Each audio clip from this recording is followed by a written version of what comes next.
Buenas tardes. Damos la bienvenida a este espacio cultural de la Casa Encendida a todas las personas que han conectado para seguir la sexta jornada del octavo ciclo de conferencias agroecológicas.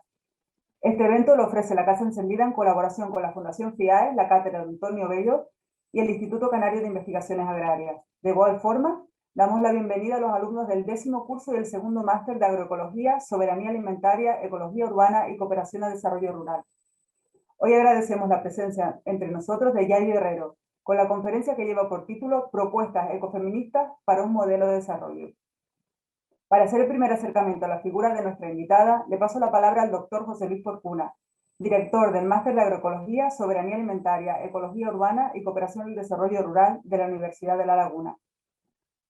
Estos días pues, hemos visto muchas cosas y nos ha pasado también de todo, pero hemos ido relacionando como la crisis climática, hemos ido relacionando la crisis sanitaria, las crisis sociales, con una crisis más global, ¿no? Que ha sido como el patrón de todos los que han participado, de todos los que nos han impartido las conferencias, ¿no? Una crisis más global que está muy relacionada con el mundo vegetal.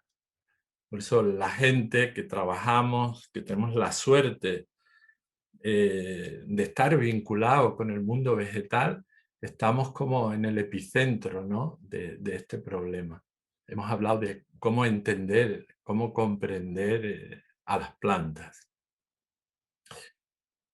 Y hemos visto que esa sobreexplotación tan rápida, ¿no? que hacemos los hombres y las mujeres, es una presión tan fuerte que va más rápida que el ciclo de regeneración de la propia naturaleza. Y os voy a comentar, como siempre hay una presentación informal, y hoy tenemos la suerte de que Sara va a hacer una presentación extraordinaria, pues me voy a permitir algunas licencias, ¿no? Entonces, esa sobreexplotación de la naturaleza, ¿no? ¿Qué es la naturaleza, no? Decimos, sobreexplotamos la naturaleza y nosotros somos naturaleza, también nos sobreexplotamos un poco, ¿no? Y me vino esta reflexión porque ayer por la mañana hablaba con Yayo y los dos coincidíamos en esa presión, ¿no? En que yo le decía, yo estoy por encima de mis posibilidades y también nos sobreexplotamos de alguna manera nosotros, ¿no? Con unas intensidades, por lo menos algunos, yo desde luego. Y en esa sobreexplotación, en esas prisas, evidentemente, una de las primeras cosas que cae es la ternura. Es inevitable. Digo esto porque algunos de ustedes hemos comentado estos días las dificultades que tienen para encontrar un director del TFM, otros que tienen dificultades para hacer los trabajos, ¿no? Para hacer las prácticas, las asociaciones os dicen que no pueden, las ONG que están muy liadas, nosotros los profesores que estamos muy liados, ¿no? Y después de hablar con Yayo, corrí el teléfono y digo, me voy a dar un paseo, ¿no? Y me hice esta reflexión, ¿no? Que nosotros también somos naturaleza. Bueno, Yayo Herrero huelga que la presentemos, es un lujo para nosotros, un lujo para el máster, para la Casa Encendida, es un lujo para todo, por lo que ella representa, por lo que ella ha aportado, por lo que sigue aportando, por la ilusión, por su fuerza, por su trabajo, por su compromiso. Hoy es como un día de fiesta para nosotras, ¿no? El tener a Yayo. Yo ya le di las gracias, se le he dado también hoy las gracias, pero quiero reiterarle el agradecimiento, que participe. Fíjate, Yayo, que aquí hacemos como algo muy raro, ¿no? Tejemos. Yo estoy casado con una tejedora y tejemos un máster que tenemos permiso de la Universidad de La Laguna para abrirlo a todo el mundo, algunas clases como la tuya. Lo tejemos con un curso a su vez de la Casa Encendida, ¿no? Que tendríamos que estar allí todos hoy, o por lo menos algunos. Y después ya por terminar de tejer, pues que participe todo el mundo, ¿no? Vamos a abrir las puertas. Entonces me parece un día de fiesta. Muchísimas gracias, con todo el cariño del mundo, con la ilusión que despierta los alumnos, las alumnas, que no es que te lo diga yo, te lo acaba de decir hace 5 minutos Sara, y yo le paso la palabra a una alumna del máster que tenía ilusión por presentar a Yayo Herrero, y que es Sara. Sara, ¿tú eres de dónde? De Las Palmas. De La Palma. De La Palmera. Palma. De La Palma, ¿no? Fíjate, la isla más bonita que hay. Pues le paso la palabra a Sara. Yayo, muchísimas gracias en nombre mío, de todo el equipo académico del máster y por supuesto de todos los alumnos. Bueno, muchas gracias, José Luis. Buenas tardes a todas. Mi nombre es Sara, alumna del máster. Y bueno, creo que hablo en nombre de todos y todas y digo que es un honor y un privilegio contar esta tarde con Yayo Herrero, una de las principales activistas, pensadoras, investigadoras del ecofeminismo en nuestro país.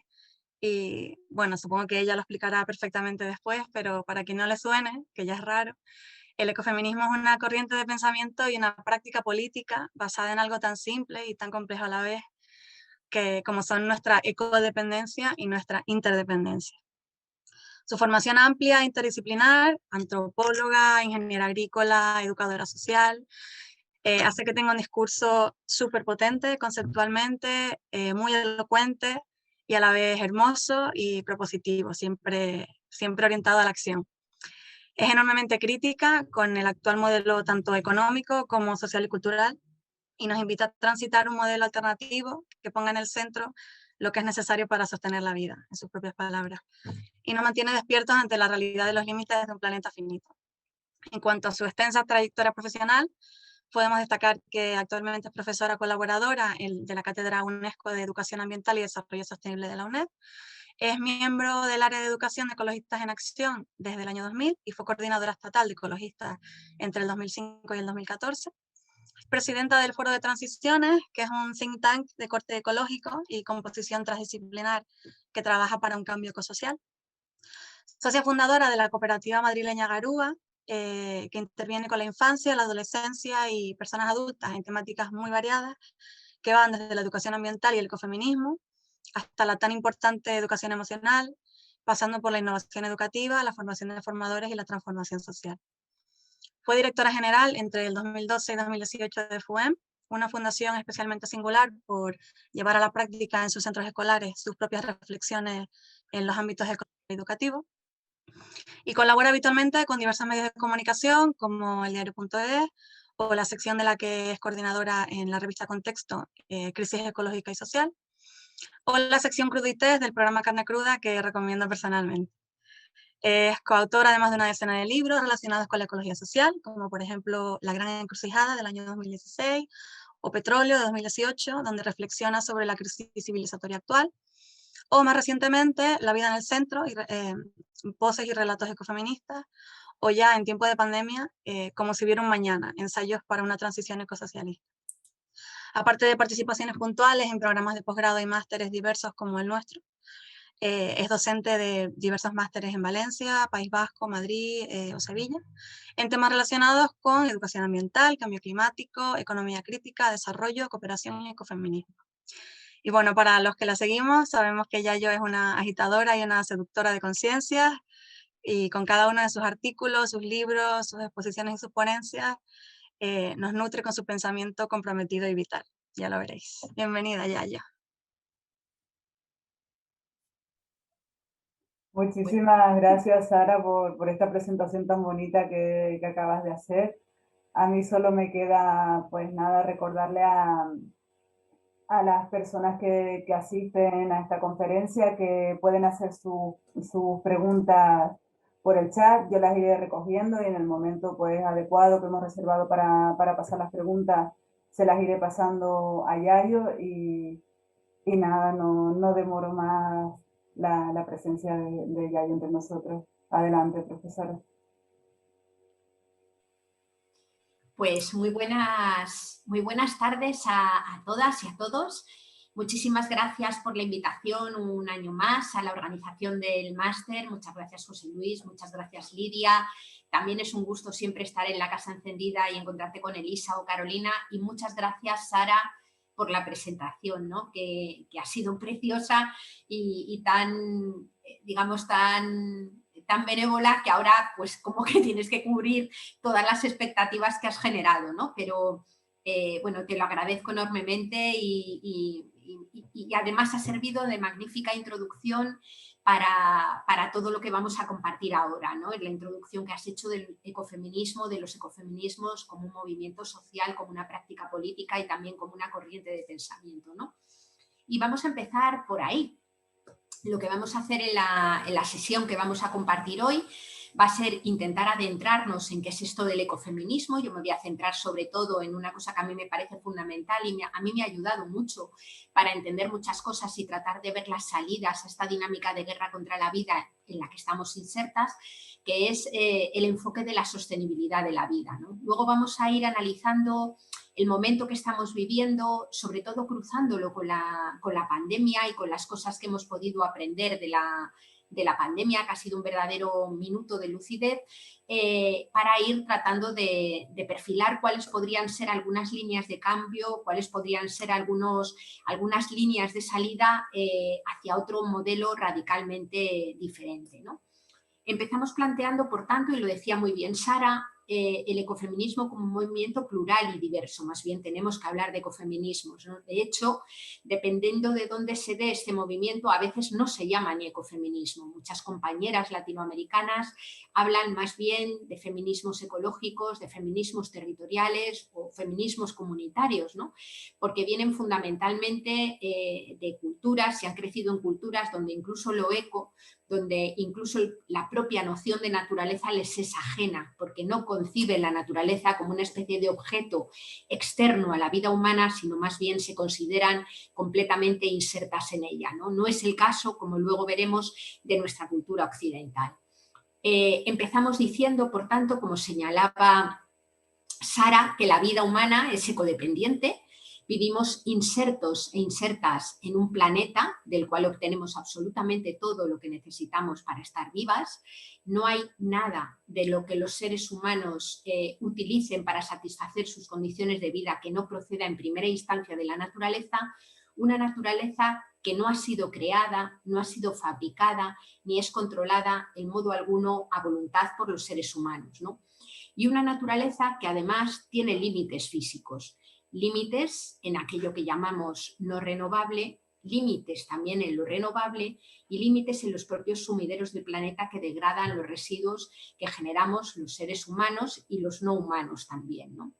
Vamos a empezar advirtiendo de una primera contradicción, ¿no? Y es que sobre una superficie físicamente limitada nada puede crecer ilimitadamente y, sin embargo, nuestros modelos económicos hegemónicos, en concreto el modelo económico capitalista, pero englobaríamos ahí también los capitalismos de Estado de China o los capitalismos de Estado que se pusieron en marcha en los llamados países del socialismo real, esos modelos económicos se han construido bajo la ilusión de poder crecer de forma ilimitada hasta haber topado, digamos, con los límites físicos del planeta y caernos del guindo en esto que llamamos, en el reconocimiento de esto que llamamos crisis ecológica. Luego retomaremos un poquito, ¿no?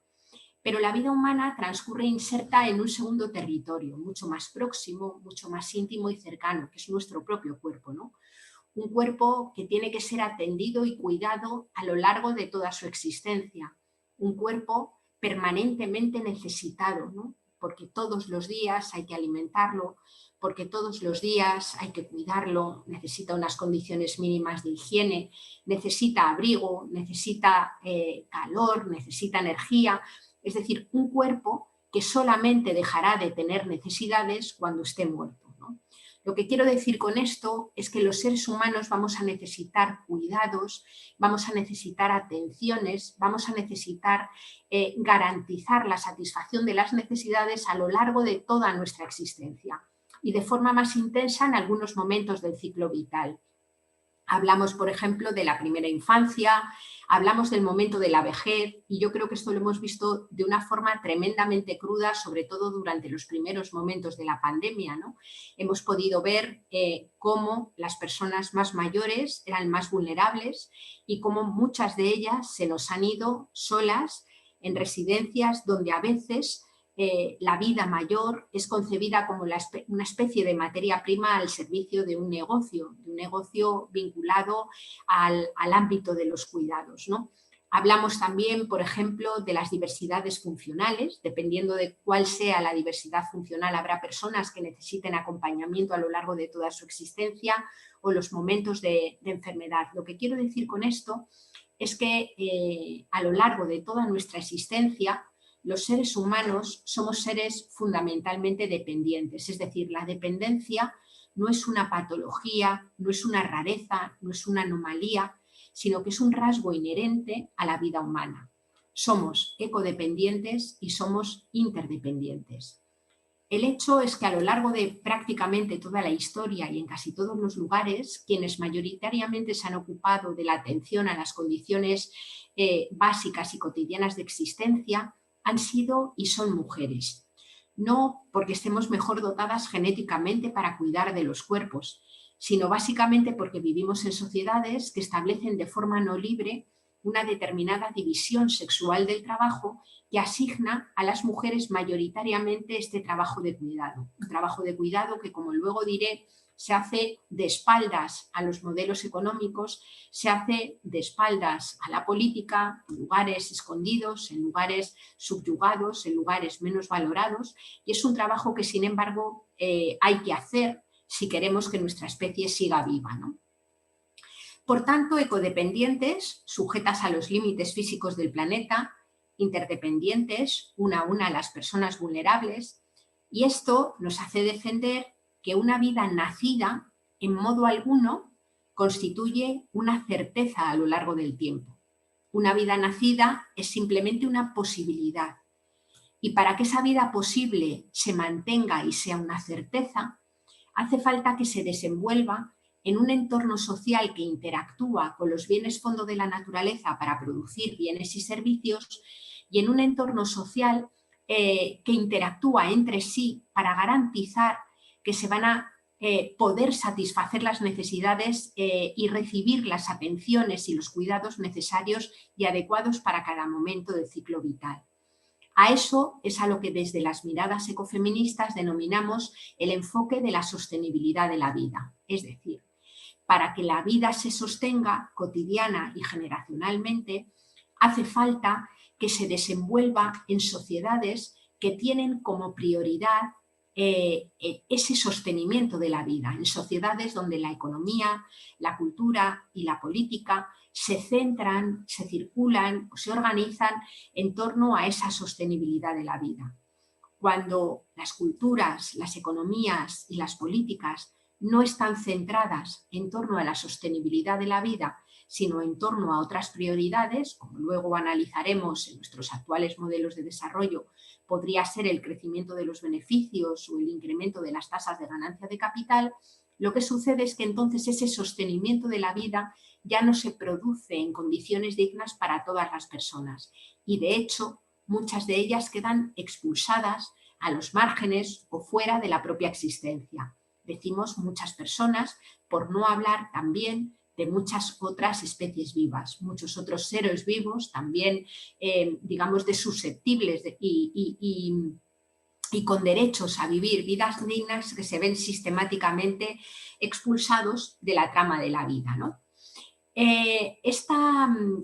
Los movimientos ecofeministas, como decíamos, son plurales. Hay ecofeminismos que denominamos, o se ha denominado en la academia más esencialistas o culturales, que son ecofeminismos que parten o que nacen del punto de partida de una mayor conexión natural de las mujeres con la naturaleza, fundamentalmente a partir de la capacidad de gestar y de dar vida, ¿no?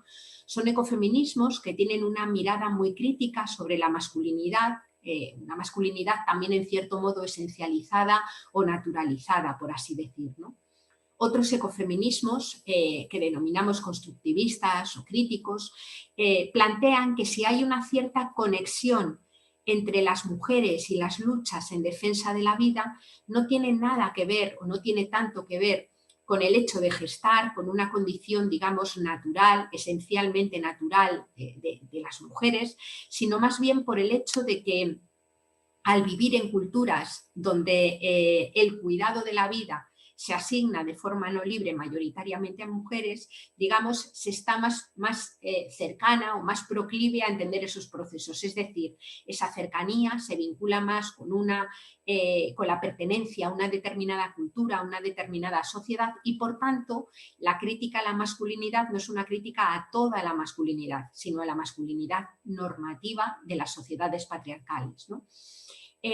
Contamos también con otras miradas ecofeministas que proceden desde visiones más espirituales. Por ejemplo, hay teólogas ecofeministas, ahora mismo, por ejemplo, pienso en Ivonne Guevara en América Latina o en Lucía Ramón dentro del Estado español, que son ecofeministas tremendamente interesantes que se aproximan desde otro lugar, en este caso desde una mirada religiosa, o los ecofeminismos que vienen de las epistemologías del sur, que como decía antes muchas veces ni se denominan así, ¿no? Y que están muy centrados en la defensa de las vidas comunitarias, en las defensas de los comunes y en esa particular defensa de la vida que se produce en entornos tremendamente castigados, tremendamente violentados, como veremos un poquito después. Por tanto, tenemos un movimiento tremendamente plural, ¿no?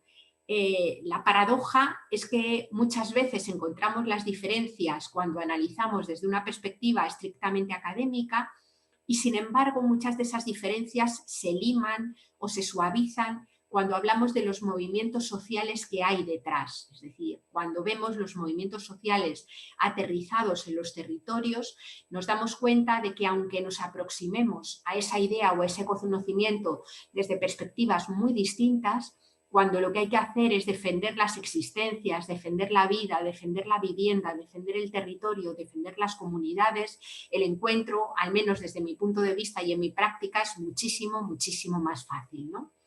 Bueno, pues una vez planteado esta primera aproximación y centrada, como quería dejar centrada, la idea de la sostenibilidad de la vida, que a mí me parece extraordinariamente potente y lúcida a la hora de analizar el mundo en el que estamos viviendo y de tratar de trazar caminos o senderos que nos conduzcan a una realidad diferente, vamos a pasar a ver muy rápidamente, porque en otros módulos, sobre todo las personas que estáis haciendo el curso, ya lo habéis trabajado, a ver un poquito de dónde estamos, ¿no? Empezaba diciendo que estamos viviendo un momento de verdadera guerra contra la vida y quisiera detenerme unos instantes en perfilar muy brevemente esa situación o esa declaración de guerra. ¿Por qué hablo en unos términos quizás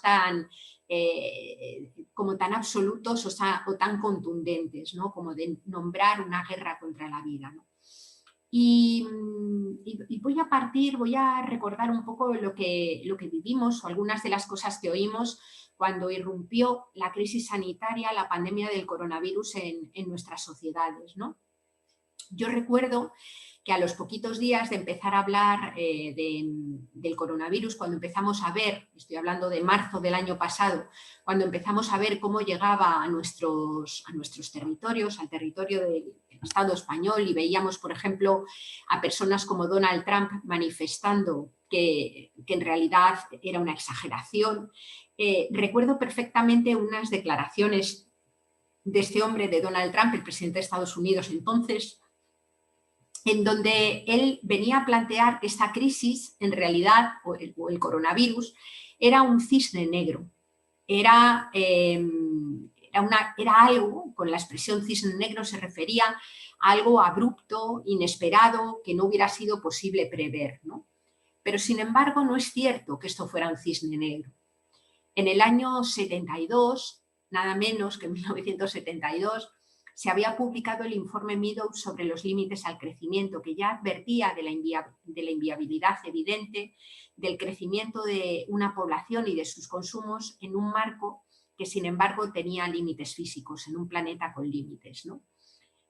Aquel informe, con una precisión verdaderamente impresionante en el cálculo de escenarios, teniendo en cuenta que en el 72 no había ni muchísimo menos los medios informáticos y las posibilidades de modelización que tenemos en el momento actual, se hicieron una serie de cálculos que han demostrado ser tremendamente certeros, ¿no? Es verdad que durante los años 80, incluso los 90, fue un informe tremendamente denostado. Cada vez que se hablaba del informe Meadows sobre los límites al crecimiento, alguien salía en torno de mofa diciendo sí, hacía previsiones de que se iba a acabar el mundo y se iba a acabar el petróleo y no sé qué, y no se acabó, ¿no?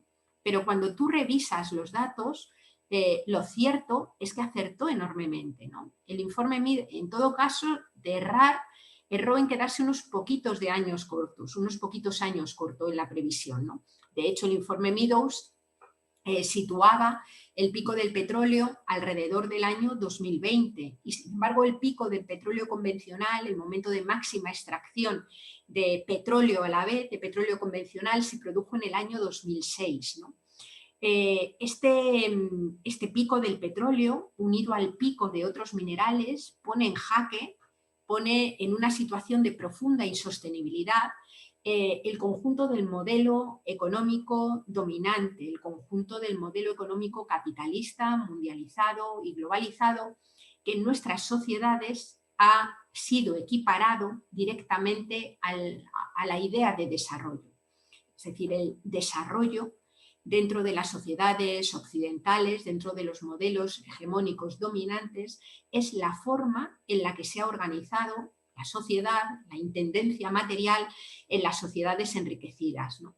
Y en muchos casos lo que se ha denominado cooperación al desarrollo ha sido el intento de hacer pasar a otros territorios y a otros lugares por el aro, digamos, de esta misma forma de organización social, cosa que era absolutamente imposible desde todos los planos, pero sobre todo desde el plano material. Por eso a veces lo que se llamaba desarrollo o los planes para el desarrollo de los países empobrecidos eran prácticamente una verdadera estafa, ¿no?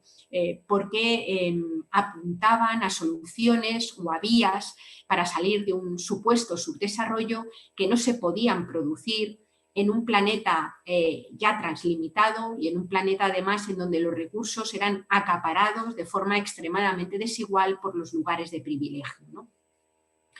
El haber alcanzado el pico del petróleo convencional supone una situación de verdadera encrucijada, digamos, a nivel de los metabolismos económicos globales, ¿no?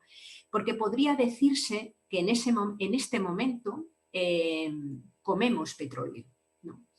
Bien es verdad que hay que matizar bastante, y lo digo metafóricamente. Cuando digo comemos petróleo me refiero a que nuestra cultura es profundamente petrodependiente y energívora, con un nivel, digamos, de utilización de esos recursos absolutamente desigual, ¿no? Si pensamos, por ejemplo, en el sistema alimentario, nos dice Vandana Shiva que aproximadamente el 65% de la población del planeta se sigue alimentando de productos cultivados en cercanía y producidos de formas más o menos tradicionales, ¿no? Sin embargo, el resto, que es una minoría, es un 35%, es el modelo de agricultura industrial que alimenta fundamentalmente a los países enriquecidos, ¿no? Son mayoritariamente los países autodenominados ricos, los países desarrollados, los que mayoritariamente han dejado de producir los alimentos que comen y se alimentan a partir de ese modelo industrializado y globalizado que es profundamente dependiente de los productos agroquímicos derivados del petróleo, productos de síntesis, que es también profundamente dependiente del transporte de las mercancías. Hoy una buena parte de los alimentos que comemos, por ejemplo, dentro del Estado español, vienen de muy lejos. Los kilómetros que recorren los alimentos antes de llegar a la mesa de cualquier persona han recorrido a veces distancias, enormes distancias en kilómetros, ¿no? Hay un informe, por ejemplo, que suele sacar la Universidad de Sevilla de alimentos kilométricos, nos da datos sobrados de esta situación, ¿no? Pero no solamente en la forma de producir alimentos, sino también en los modelos urbanos. Yo ahora vivo en Cantabria, pero la mayor parte de mi vida la he vivido en la ciudad de Madrid, soy de allí y es donde he vivido pues prácticamente hasta hace un poco más de un año, ¿no? En Madrid es una ciudad en la que viven hacinadas millones de personas, que todos los días tienen que recorrer decenas de kilómetros para hacer su vida cotidiana. Todos los días también va y viene gente a Madrid desde otros municipios de alrededor, incluso desde otras provincias u otras comunidades autónomas. Y esto es posible gracias a que existen medios de transporte, trenes de alta velocidad, trenes de cercanías, carreteras, radiales, que por supuesto, tanto en su construcción y su mantenimiento como para poder desplazarse por ella, requieren importantes cantidades de energía fósil. Pero es que además en Madrid no se produce prácticamente nada que sirva para mantener la vida, ¿no? Pensemos, por ejemplo, no sé si visteis las imágenes, supongo que sí, porque lo que pasa en Madrid aparece en todos los lugares del Estado, ¿no?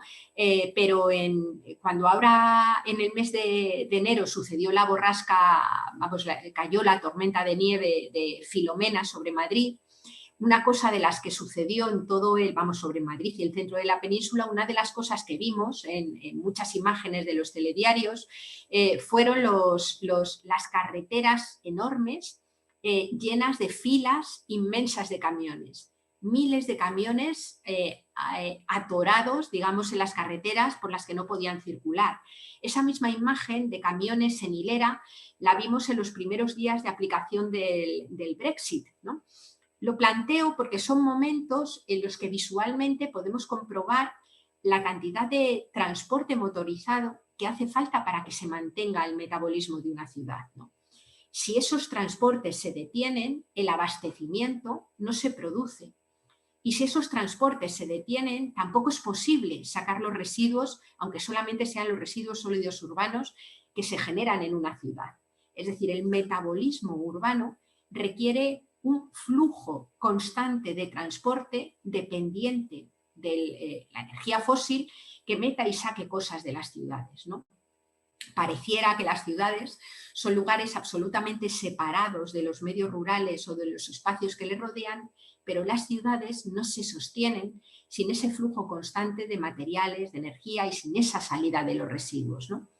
Por primera vez en la historia de la humanidad, más de la mitad de la población del planeta, somos en este momento 7.700 millones de personas aproximadamente, pues más de la mitad vivimos en ciudades, viven en ciudades, ¿no? Por tanto, ese declive de la energía fósil es crucial. ¿Y por qué hablo del declive de la energía fósil si en estos días, sobre todo con todo el tema de la llegada de los fondos europeos, se está hablando del proceso de transición a las energías renovables? Pues es importante hablar de ello porque siendo condición absolutamente necesaria para la supervivencia digna de la humanidad hacer una transición urgente a las energías renovables, no es condición suficiente. Básicamente porque las energías renovables y limpias no pueden sustituir lo que el petróleo proporcionó desde prácticamente finales del siglo XIX hasta los años aproximadamente 80 o 90 del siglo XX. Y no es posible principalmente por dos motivos. El primero es que las energías renovables y limpias, todas ellas, tienen menores tasas de retorno energético de las que tiene el petróleo convencional. Y eso significa que con ellas se pueden hacer, digamos, el tamaño de la esfera material de la economía que se puede sostener es menor. El segundo motivo es porque una vez que ya no se dependa de la energía fósil, mayoritariamente no se dependa de la energía fósil, hay que seguir dependiendo de otros minerales, minerales como el litio, como el platino, como el cobalto, minerales de la corteza terrestre que obviamente también son finitos, algunos de ellos ya han alcanzado sus picos de extracción máxima y otros los alcanzarán en los próximos años, ¿no? Es decir, no hay una posibilidad de hacer crecer de forma ni siquiera de sustituir, mucho menos de seguir haciendo crecer, digamos, el aporte de energía, que es el sostén material de los metabolismos económicos. Por tanto, los seres humanos globalmente, queramos o no queramos, vamos a tener que aprender a vivir con menos energía, ¿no? Este problema, el del declive de la energía fósil y de la energía, y de los materiales, se conecta de forma directa con la problemática del cambio climático, en la que yo no me voy a detener hoy mucho. Solamente quiero señalar que es imposible abordar ambas problemáticas por separado y que el abordaje del binomio energía-clima es una cuestión central para poder pensar en futuros dignos para nuestra especie y para el resto de las especies, ¿no? Claro, este problema o esta crisis, este problema de sobrelimitación deteriora de forma notable los propios ciclos naturales que permiten, bueno, pues que se reproduzca la vida en la Tierra, ¿no? Estamos hablando de la pérdida de biodiversidad, estamos hablando del deterioro de ciclos, estamos hablando de la alteración del clima, de la alteración del ciclo del agua, de la alteración de procesos de depuración, procesos que que se han ido conformando a lo largo de prácticamente 4.000 millones de años y que han terminado haciendo que nuestro planeta sea un lugar adecuado para que nuestra vida se pueda dar. Es decir, no hemos brotado como una especie de champiñón en el planeta, sino que básicamente vivimos gracias a un proceso coevolutivo con el resto del mundo vivo, con el resto del mundo no vivo y con el conjunto de la Tierra, ¿no? En concreto, por ejemplo, y volviendo a la pandemia, sabemos que la explosión de este coronavirus, la llegada de este coronavirus, tiene mucho que ver con la pérdida de biodiversidad, ¿no? Nos viene alertando el IPBES, que es el panel intergubernamental que trabaja los temas de pérdida de biodiversidad, y también la Organización Mundial de la Salud, que las pandemias, que la zoonosis, es decir, el paso de virus desde animales hasta las personas, se va a hacer más frecuente. Y se va a hacer más frecuente porque la vacuna natural que teníamos, que era la biodiversidad, se está degradando. Es decir, se pierde una especie de escudo natural que permitía que los seres humanos pudiéramos estar más a salvo, un poco más a salvo de los virus que, por otro lado, existen en enormes cantidades y forman parte de nuestra existencia y seguirán formando, ¿no? Por tanto, el coronavirus y la crisis sanitaria llega cabalgando sobre todas estas crisis, ¿no? ¿Qué cosas hemos podido aprender de nuestros modelos de desarrollo precisamente con la vivencia del coronavirus, del confinamiento, de toda la crisis sanitaria que estamos atravesando, ¿no? En primer lugar, la enorme fragilidad que tienen estos modelos económicos, además de ser tremendamente destructivos, ¿no? Incluso a quienes llevamos un montón de tiempo trabajando este tipo de cosas, a mí me dejó perpleja ver cómo en apenas 15 días de parón de la economía global todo se desplomaba, pero de una forma estrepitosa, ¿no? Es decir, cómo en apenas 15 días la enorme interconexión que existen ahora mismo entre los procesos económicos, los materiales, los extractivismos, las energías, hacían que prácticamente todo se cayera de un plumazo, ¿no? Llamó también la atención el ver de una forma mucho más cruda la enorme desigualdad o las enormes desigualdades que estamos viviendo en el momento actual, ¿no? Yo no sé si recordáis aquellas frases con las que a veces se daban las informaciones sobre el virus, en donde se decía que luchábamos contra un enemigo y que el virus nos igualaba a todas las personas, ¿no? ¿Qué nos va a igualar el virus a todas las personas? El virus, obviamente, cuando llega entre un cuerpo y otro cuerpo, pues no distingue. Pero obviamente las consecuencias del virus y las formas de vivir lo que hemos vivido no tienen nada que ver en función de la clase, ni en función del género, ni en función de la edad, ni en función de la procedencia, ni en función de un montón de ejes de dominación, digamos, que violentan y dividen, separan y desigualan enormemente a las personas, ¿no? Al igual que el cambio climático tiene unas consecuencias absolutamente desiguales en función de los puntos previos de las personas, como cualquier tipo de problema.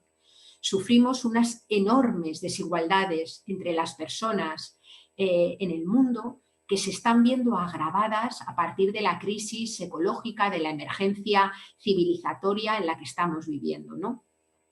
Si, por ejemplo, nos preguntamos de dónde vienen una buena parte de los minerales que sostienen las economías y los metabolismos urbanos, tenemos que ver que los nombres de los países de donde hoy se extrae el petróleo, se extraen minerales, nos suenan un montón. Irak, Irán, Libia, Siria, Venezuela, Colombia, Nigeria. Son países profundamente atravesados, profundamente cruzados por conflictos, por guerras, que unas veces son formales porque median ejércitos de países, de estados en ellas, y otras veces son guerras informales y no se llaman como tales, pero son las que desatan algunas grandes compañías, algunas grandes empresas transnacionales que, aliadas con otras empresas extractivistas del lugar, a veces, cuando se producen resistencias, terminan pagando a agencias de seguridad privada que amedrentan, criminalizan, en el extremo expulsan, cuando no asesinan, a las personas que defienden la tierra, ¿no? Cuando vemos a todas las personas defensoras de la tierra, en el año pasado murieron casi 400 personas asesinadas solo en América Latina. Lo que estamos viendo es lo que sucede en los territorios que históricamente han sido desde la época de las colonias utilizados como grandes minas y grandes vertederos y que siguen sufriendo lógicas absolutamente coloniales y neocoloniales que extraen, que expropian, que arrebatan y acaparan los recursos de esos territorios al servicio de las zonas de privilegio. Quiero decir con esto que si la valla que rodea la Europa rica, además de no dejar entrar energía ni materiales, además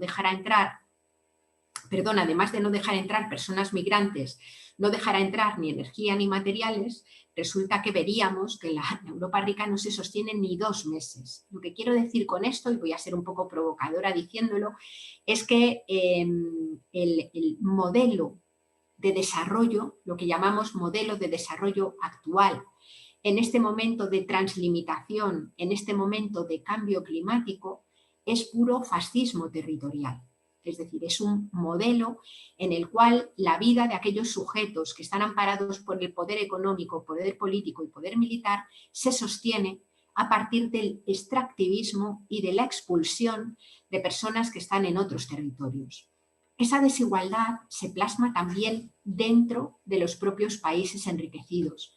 Aquí no hay por medio vallas, concertinas o centros de internamiento de extranjeros, pero hay profundas vallas que, aunque no veamos, separan a las personas que están dentro de las que están fuera, que cada vez son más, ¿no?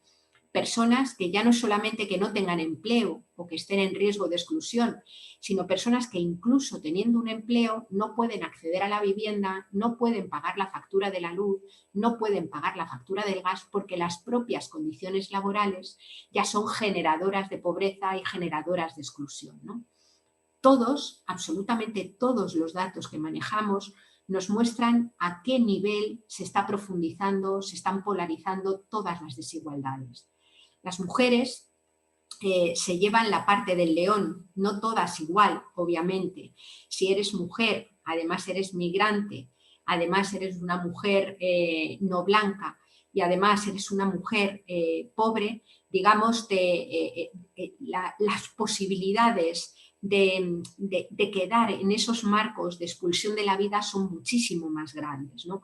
Pero hay tan diferencias también en términos de edad, por ejemplo, las personas mayores, las más pequeñas, están muchísimo más afectadas y, por supuesto, profundas diferencias de especie.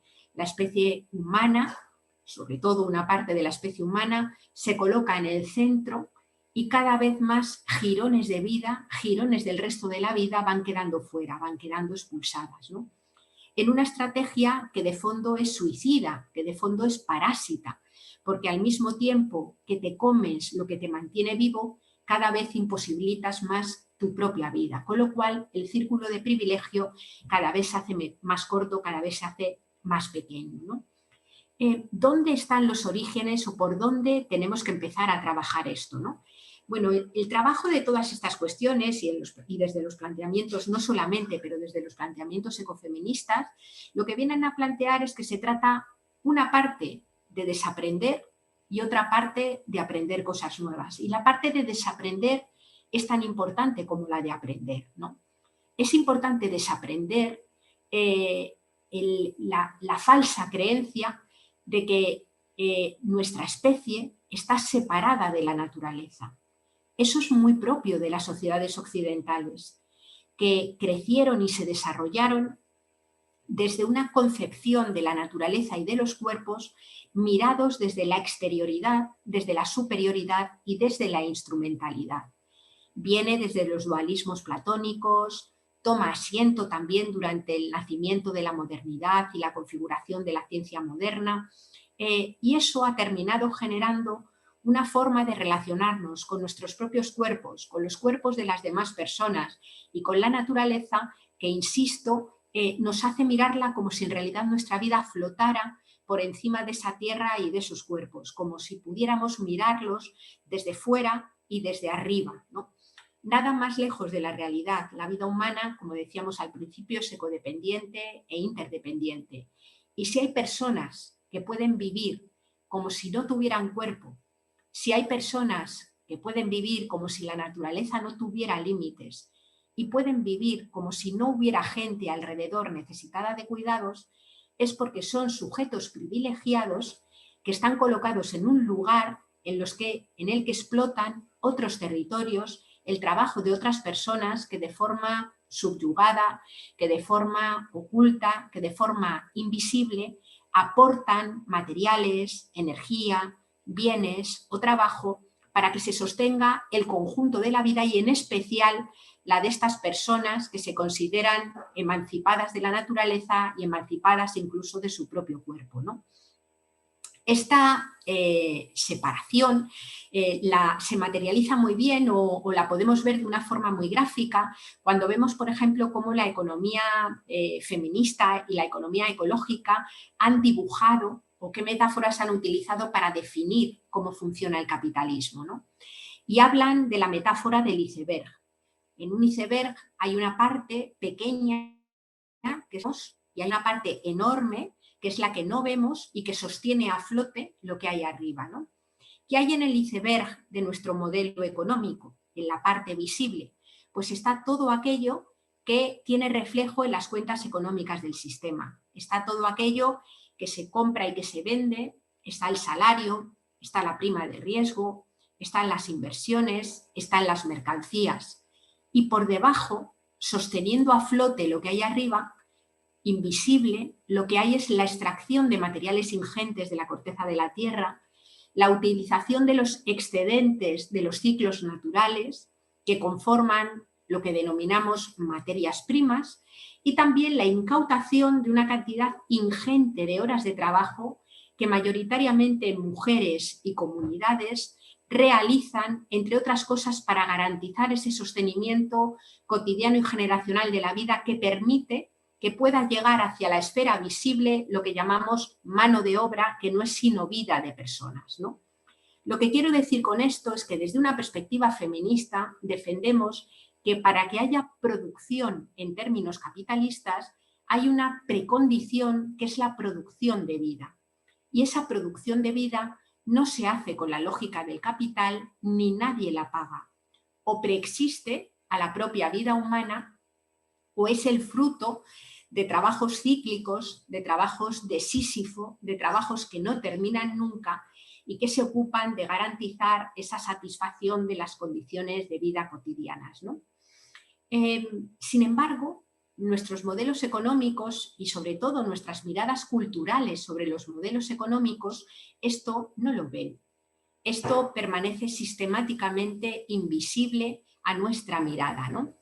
Y lo hemos podido ver también, voy a tratar de poner un ejemplo de lo visto, de lo vivido durante el momento de la pandemia. Yo no sé si recordáis que durante los primeros, las prácticas 3 primeras semanas del confinamiento, los niveles de polución, los niveles de contaminación del aire se desplomaron abruptamente y de repente el aire estaba más limpio. Es decir, salieron algunas noticias en los periódicos y en los informativos, algunas incluso bastante cursis, en las que se hablaba y se glosaba cómo los pájaros cantaban, la primavera había brotado dentro de las ciudades y todas las personas estaban maravilladas de repente de ver una explosión de vida, ¿no?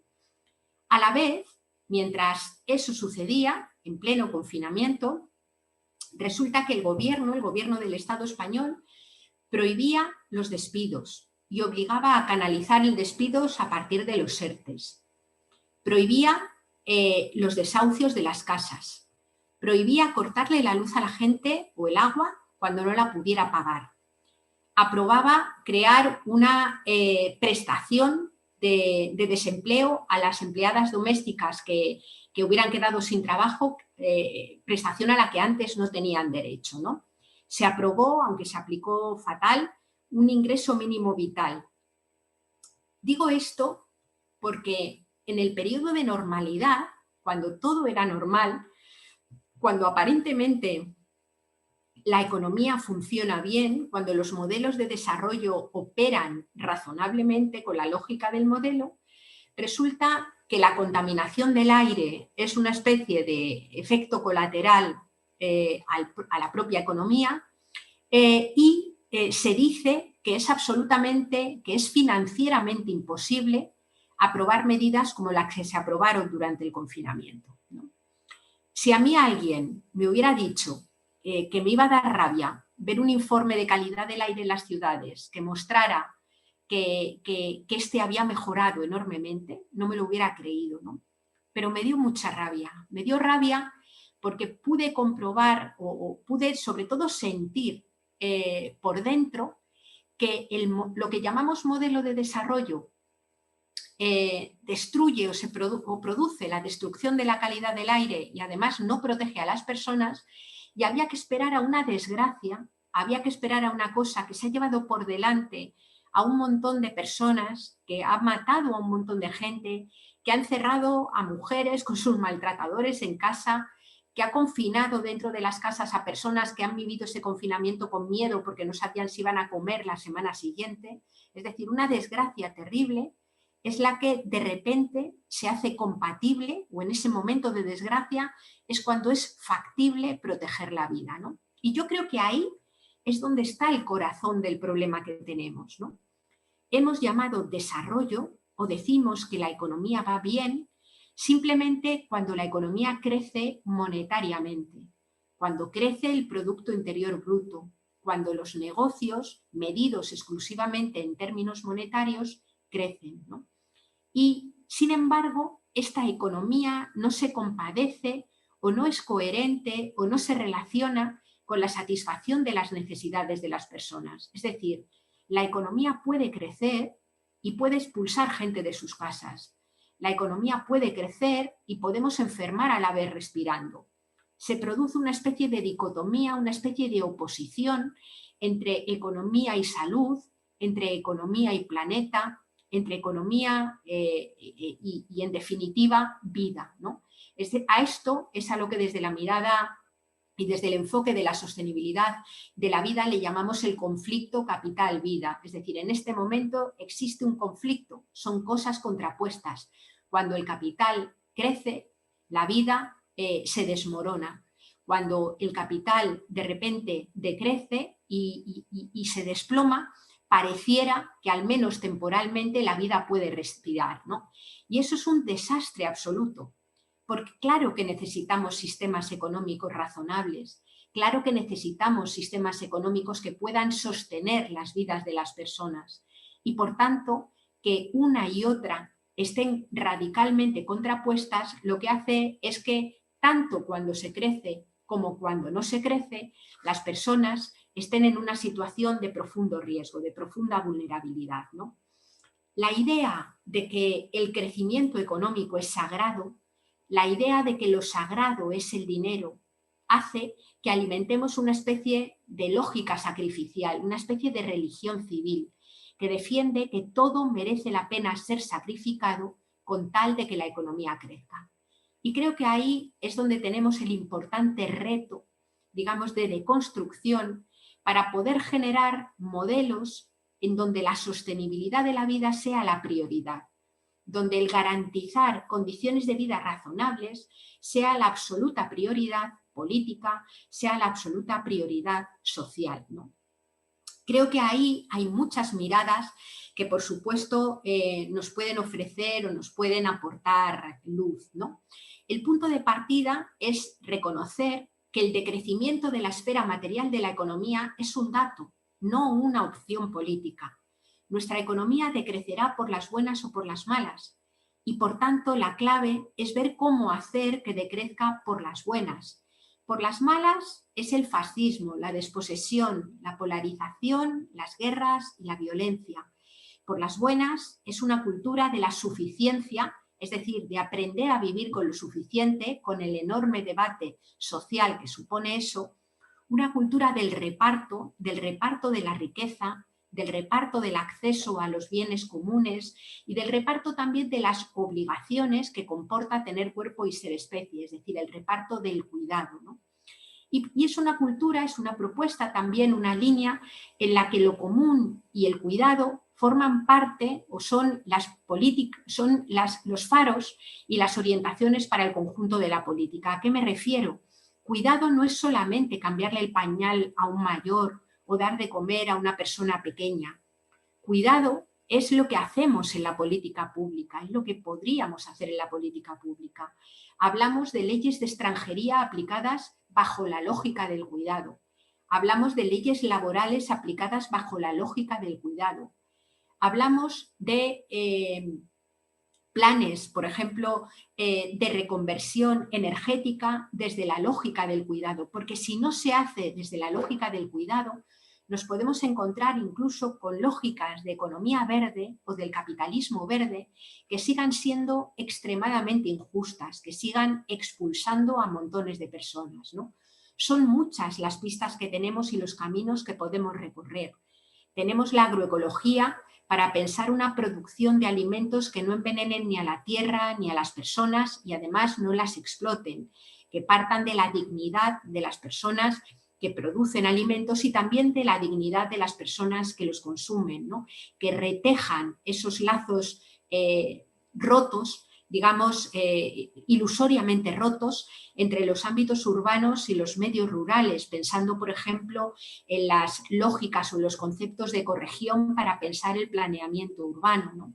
Hablamos de modelos de transporte radicalmente diferentes, donde el transporte a pie y la bici sean los que se lleven la palma y todo aquello que no se pueda hacer de esa manera sean transportes públicos, colectivos y en este caso motorizados. Hablamos de configurar modelos urbanos totalmente distintos, de una edificación radicalmente diferente, ¿no?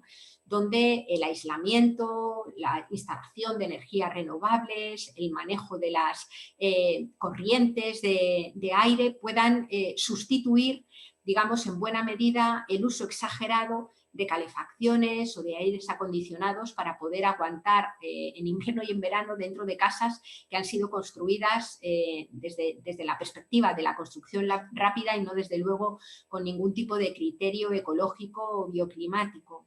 Estamos hablando de un sistema nacional de cuidados que permita que la vida esté garantizada, de tal modo que la vida de las personas mayores, que el momento de la vejez se pueda vivir con amor y con dignidad, no con la vergüenza que hemos visto durante el propio proceso y el propio periodo de confinamiento, ¿no? Por tanto, nos encontramos con que, con la lógica, en ese marco de decrecimiento de la esfera material, la suficiencia, el reparto, y el cuidado y los comunes pueden de alguna manera orientar el camino. Son muchísimas las personas que ya llevan tiempo trabajando y dentro, por ejemplo, de las redes de economía social y solidaria, desde las finanzas éticas hasta los servicios energéticos, hasta la forma de producir alimentos, incluso las formas de poder habitar, por ejemplo, en cooperativas de vivienda en régimen de uso, nos proporcionan muchísimas pistas para poder avanzar, ¿no? Desde mi punto de vista, los retos son la disputa de la hegemonía económica, que fíjate, a mí me parece que casi es donde tenemos más avanzado, ¿no? El segundo reto sería la disputa de la hegemonía política, que ahí sí que tenemos grandes conflictos, porque no me refiero a disputar la hegemonía política simplemente pensar en quién está en las instituciones, que a mí desde luego no me da igual quién esté, sino que me refiero a la posibilidad de configurar mayorías sociales, gente organizada, que quiera y desee esos cambios. Y esto nos lleva a la tercera de las disputas, que es la disputa de la hegemonía cultural, ¿no? ¿A qué le llamamos bienestar? ¿A qué le llamamos vida buena? ¿A qué le llamamos libertad? ¿A qué le llamamos seguridad? ¿A qué le llamamos derechos? Todos estos conceptos tienen que ser disputados, tienen que ser reconvertidos, porque de alguna manera cuando un sistema se hace hegemónico es básicamente cuando se ha apoderado de la forma en la que pensamos, de la forma en la que interpretamos el mundo en el que vivimos y por tanto podemos actuar en él, ¿no? Voy a terminar con una reflexión que me venía estos días, porque bueno, sabéis que el día 18 de febrero, en esta misma semana, aterrizó la sonda espacial Perseverance en Marte, ¿no? Esta sonda espacial va con la misión de buscar vida, es decir, ha aterrizado en lo que fue en un cráter que en el pasado fue el delta de un río, que se supone que estuvo lleno de fango, lleno de limos, de tierra de arrastre por el río, ¿no? Hace aproximadamente 3.500 años se supone que ese río existía. En ese mismo momento la vida se abría paso dentro de la Tierra, ¿no? Una vida que fue inicialmente microbiana y que poco a poco fue evolucionando hasta que la propia vida creó las propias condiciones de existencia, la atmósfera, los ciclos naturales, hasta tal punto que conforma un sistema extraordinariamente complejo en el que muchos miles de años después pudo surgir, apenas hace 200.000 años, un pestañeo en la historia de la vida, la especie humana, ¿no? Y pensaba en este tema porque a la vez que aterrizaba la sonda en Marte, hablaba con un periodista que está preparando un documental para la televisión de Cataluña, un documental en el programa, saldrá en el programa, para mayo, junio, saldrá en el programa Ciencia Ficció, que es un documental que aborda el debate entre si lo que nos toca es escapar a Marte o lo que nos toca es intentar conservar la vida, ¿no? Y preparando este documental, pues me iba pues, a todas estas cosas que nos cuenta Elon Musk, este dueño de SpaceX, que es como una especie de supermacho galáctico, ¿no? Que ya da por desahuciada la Tierra, que ya da por desahuciada la vida humana en la Tierra y que plantea que el único futuro posible es escapar a Marte, ¿no? Y dice que dentro de 100 años estaremos con la posibilidad de que al menos 1 millón de personas hayan podido llegar a Marte. Claro, cuando miras el planteamiento que tienen estas personas, ¿no? Las personas triunfantes del sistema, sobre lo que será el final de la especie humana y la cúspide del desarrollo, te quedas perpleja, ¿no? Porque prometen que la vida en Marte será una vida en donde 1 millón de personas podrá vivir cerrando los ciclos, reciclando absolutamente todo lo que tengan todo lo que produzcan, cultivando sus propios alimentos, porque la atmósfera y las condiciones de Marte no permitirán otras cosas. Es más, defienden que la vida se tendrá que dar debajo de la tierra, en cuevas, en tubos volcánicos, para poder soportar las enormes tormentas de arena marcianas o poder subsistir ante las temperaturas bajísimas que hay en la superficie de Marte, ¿no? Y claro, una se pregunta, o sea, el reto ahora es llegar a Marte para vivir como un permacultor o una permacultora defiende que hay que vivir en la Tierra, ¿no? Donde lo tenemos todo a favor y todo muchísimo más fácil, ¿no?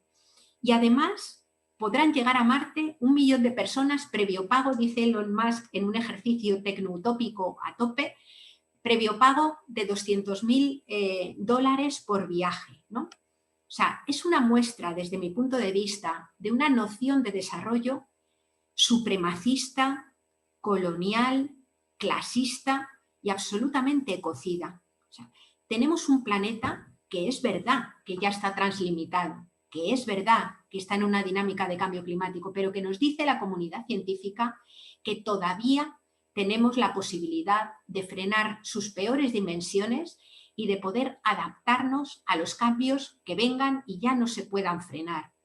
Es un planeta hermoso, es un planeta lleno de vida, es un planeta que en cuanto se le deja un poquito de respirar, se recupera y es resiliente.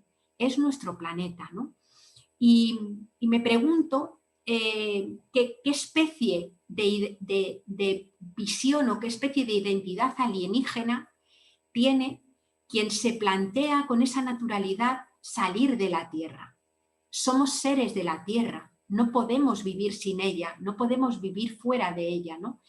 Y por tanto, querría terminar simplemente animando a colaborar, a construir, a desarrollar cuantas miradas técnicas, políticas y artísticas podamos elaborar para generar ese sentido de pertenencia a la Tierra, ese sentido de ser lo que somos, ese sentido de ser seres profundamente conectados con otros, de ser seres de comunidad, ¿no? Porque sinceramente creo que ahí es donde tenemos las posibilidades de construir modelos, llamémoslos de desarrollo, llamémoslos de sostenibilidad de la vida, llamémoslos simplemente modelos vitales que puedan recomponer esos lazos rotos con la naturaleza y con las personas, ¿no? Y después de toda esa conversación, pues bueno, yo me reafirmé que como con muchas otras personas que tengo alrededor, yo desde luego me quedo en la Tierra y no quiero ir a Marte, ¿no? Y nada, muchísimas gracias y a partir de ahora pues compartimos un poco todo lo que queráis que hablemos. Gracias. Muchísimas gracias, Yayo. Te paso una pregunta de Luis.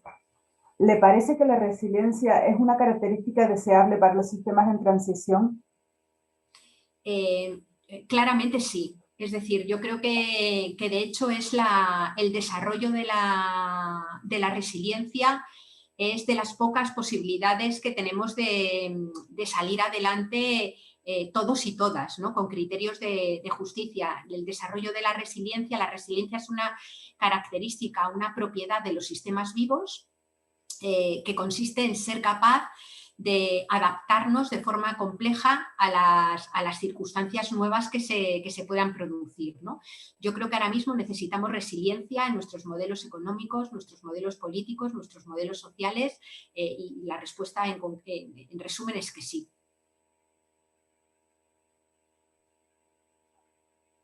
Otra pregunta, has hablado un poco de esto, ¿no? De lo que te voy a preguntar a lo largo de la conferencia, pero concretamente, ¿cómo ves tú el hecho de cultivar un huerto como acto político para un movimiento de cambio hacia el cambio que deseamos todos? A ver, yo creo que cultivar un huerto siempre es un acto político y un acto de vida, ¿no? Es decir, que permite un montón de cosas, ¿no? Primero permite experimentar esas conexiones, permite experimentar los vínculos, cuando lo hacemos además colectivamente, son como espacios de acupuntura social, ¿no? Es decir, en un lugar muy, muy concreto, tú estás cultivando un huerto, pero eso genera un enorme bienestar alrededor, ¿no? Yo, por ejemplo, no hay más que ver los huertos urbanos, cómo se acaban configurando como espacios de encuentro, de creación de comunidad y de reconexión con los ciclos de la vida, cuando son en espacios urbanos muy, digamos, en ciudades muy grandes, probablemente sea la única experiencia de conexión con la trama de la vida que puedan tener muchas personas. Luego, por tanto, es un acto, desde mi punto de vista, importante.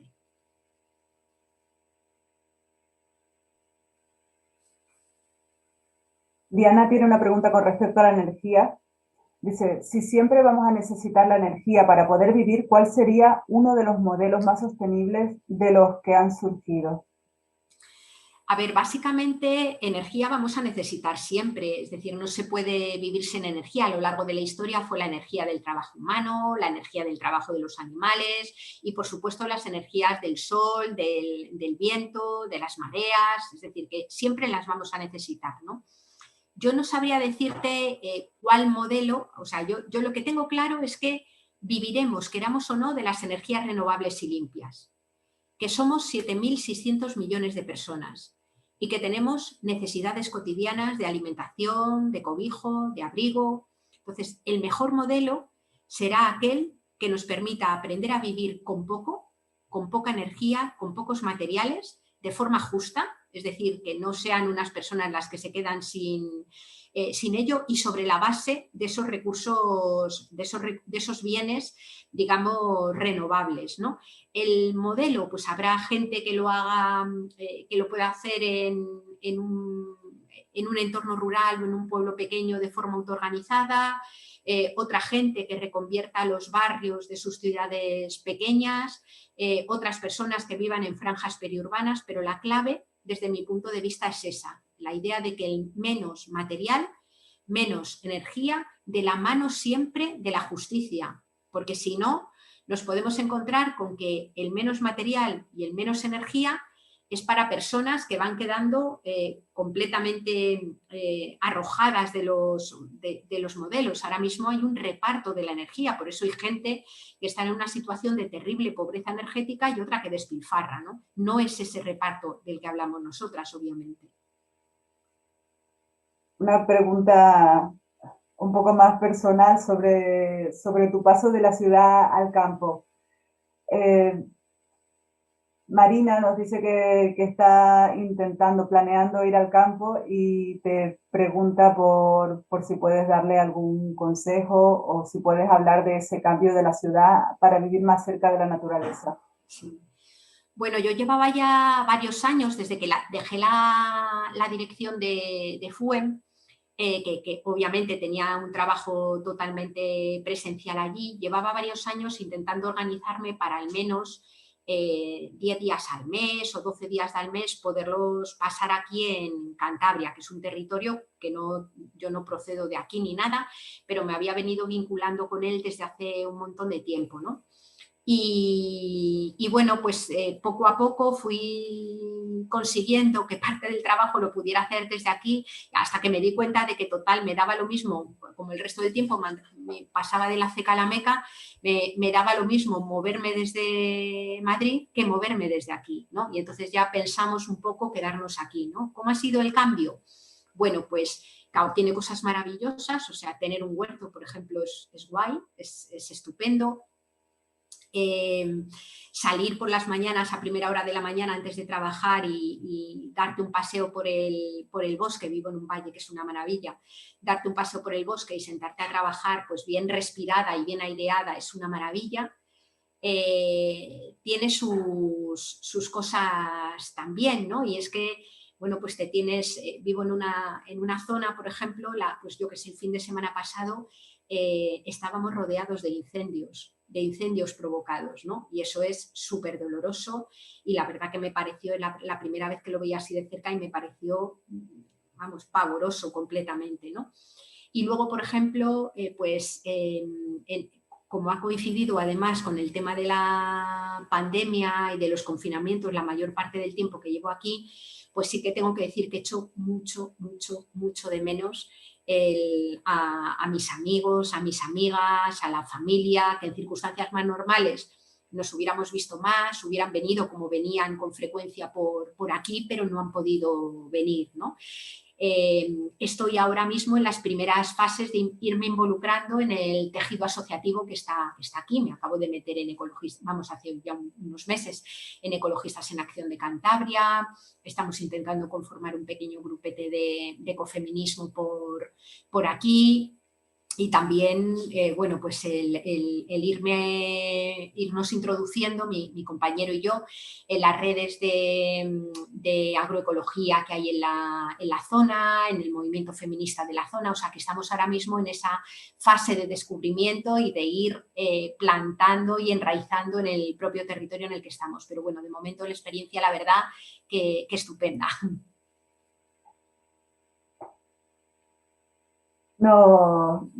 Te pregunta Laura sobre autores, bibliografía. Ella es seguidora de tuya y de Jorge Richman, y a veces le cuesta tener argumentos que nos parece tan lógico, ¿no?, cuando te oímos, ¿no?, pero para profundizar un poco y para tener argumentos más sólidos para transmitir el cambio dentro de nuestras posibilidades, ¿no?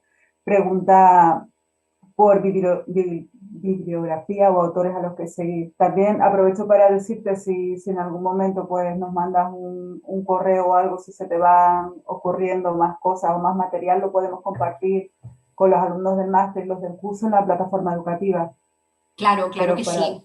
Claro que sí. Pues mira, a ver, lo que te pasa a ti es lo mismo que nos ha pasado a todos y a todas, ¿no? Es decir, que cuando empiezas a mirar alrededor y empiezas a tener que hablar con personas, o sea, que el modelo dominante está tan metido que a veces como difícil, digamos, pues argumentar o lo que fuera, ¿no? Entonces, bueno, yo te voy a dar algunas personas así como de referencia, luego puedo mandar el correo este que decía Lidia, ¿no?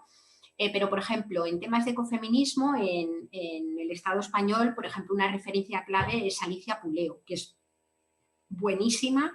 Ella escribe desde la perspectiva de la filosofía, ella es profesora de filosofía y tiene libros magníficos. Uno, por ejemplo, es Ecofeminismo para otro mundo posible. Y yo creo que como para adentrarte en ese modelo es muy potente, ¿no? Luego, por ejemplo, es una delicia leer todo lo que haya escrito Vandana Shiva. Y tiene una forma de argumentar absolutamente aplastante, vamos. Es como de una que dices, ostras, pero esto, ¿cómo no se me ha ocurrido a mí así rápidamente, ¿no? Pero lo pone como muy fácil, ¿no? Jorge, desde luego, es una referencia clara.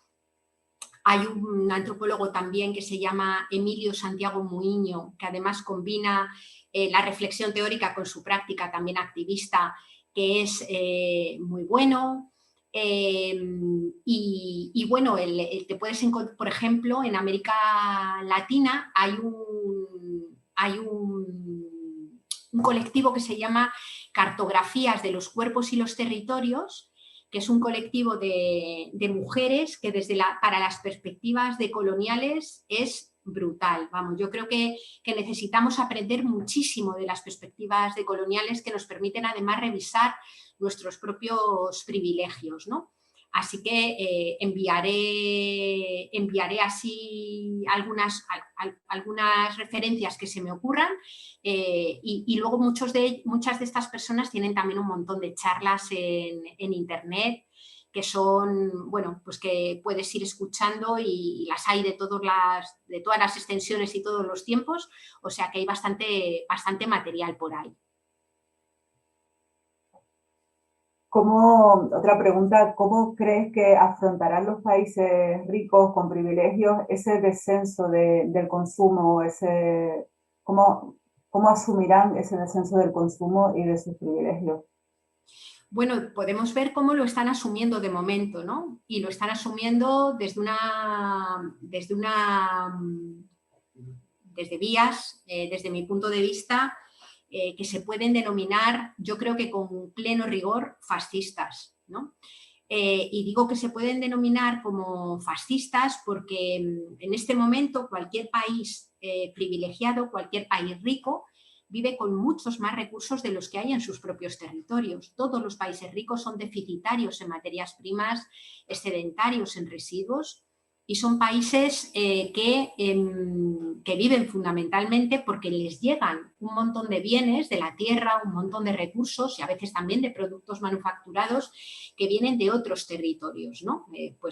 ¿Cómo reaccionan los países cuando ven sus privilegios en riesgo? Pues, por ejemplo, tenemos todavía relativamente reciente, la guerra de Irak, la guerra del Golfo. ¿Os acordáis de aquellas movilizaciones mundiales del no más sangre por petróleo? Y con todo el mundo en la calle, sin embargo, los ejércitos, una alianza de varios ejércitos, entre los que estaba el ejército del Estado español, entraron en Irak buscando unas supuestas armas de destrucción masiva que no aparecieron jamás, pero por el camino pues, se controlaron los pozos de petróleo, el suministro que se puso a disposición, se le arrebató a la propia población iraquí, se puso a disposición de los mercados globales, ¿no? Ahora, por ejemplo, con toda la explosión de las tecnologías 5G, de los coches eléctricos y de las renovables, van a ser necesarias enormes cantidades de litio, ¿no? Y ese litio en este momento se está extrayendo pues en muchas zonas de Chile, en muchos de los lugares de extractivismo. Lo que se han producido se han convertido en verdaderas zonas de sacrificio, ¿no? Zonas donde el territorio, donde la fauna, donde la flora y también las personas son sacrificadas al servicio de una extracción que tiene como último beneficiado, digamos, a los países del norte global. Es decir, desde la lógica del capital en este momento, la respuesta que hay es una respuesta autoritaria, una respuesta colonial y una respuesta fascista, ¿no? Y la clave es ver cómo nos articulamos para que estas respuestas no sean así. Y eso sí que requiere de esa disputa de la hegemonía cultural y esa disputa de la hegemonía política. Vamos a tener que activarnos mucho para conseguir que quienes nos gobiernan y que las grandes empresas transnacionales que terminan forzando la creación de esos tratados de libre comercio que blindan sus privilegios, vamos a tener que activarnos mucho para conseguir eso, irlo desmontando. Creo que hila un poco tu respuesta con la siguiente pregunta. A Marga le preocupa especialmente la defensa que hay últimamente de la ganadería industrial que pasa por encima pues, de la economía tradicional de algunos pueblos, de la salud de los suelos y de la soberanía alimentaria sobre todo. ¿Cómo ves este tema? Pues supongo que como ella, o sea, yo coincido bastante porque también me preocupa un montón, ¿no? Me preocupa por varios motivos, ¿no? Tirando por lo que tenemos más cerca, lo que yo mejor conozco, que es el país en donde vivo, el Estado español.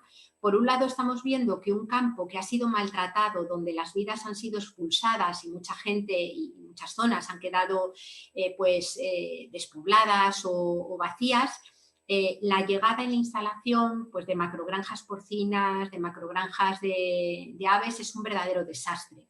Un verdadero desastre desde el punto de vista de la contaminación, un verdadero desastre desde el punto de vista de la explotación humana, un verdadero desastre desde el punto de vista de la proliferación de enfermedades. Digamos que todo parece indicar que uno de los focos, digamos, de pandemias y sobre todo de los tipos coronavirus que hemos vivido en los últimos años tienen mucho que ver con esta concentración en granjas industriales, ¿no? Y además tiene que ver con una forma, desde mi punto de vista, absolutamente intolerable de tratar y explotar la vida animal.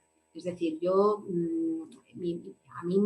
me hice ecologista cuando estaba estudiando en la Escuela de Ingeniería Agronómica, me hice ecologista la primera vez que visité una granja de aves y y fue como decir, pero hay que hacer esto para comer. Me pareció la cosa más brutal que yo he visto, ¿no? y me parece que desde todos los puntos de vista, también obviamente desde la generación de gases de efecto invernadero, el cambio climático y la contaminación, es un modelo absolutamente a derruir, ¿no? Xavi pregunta, ¿qué propuesta se hace desde el ecofeminismo para generar una deconstrucción del pensamiento hegemónico en personas que sienten que no es un movimiento que les representa? ¿Cómo llegar a transmitir al colectivo que es una propuesta integral que también conecta con sus necesidades y sus problemáticas? Bueno, a mí ahí, en mi experiencia, el trabajar desde el enfoque de la sostenibilidad de la vida es muy potente. Lo digo porque muchas veces cuando vamos con las etiquetas de los movimientos sociales por delante, creamos barreras de partida, ¿no? Es decir, pues soy ecofeminista o soy feminista o soy ecologista, que lo soy, ¿no? Y orgullosamente. Pero cuando llegas a espacios hostiles o a espacios donde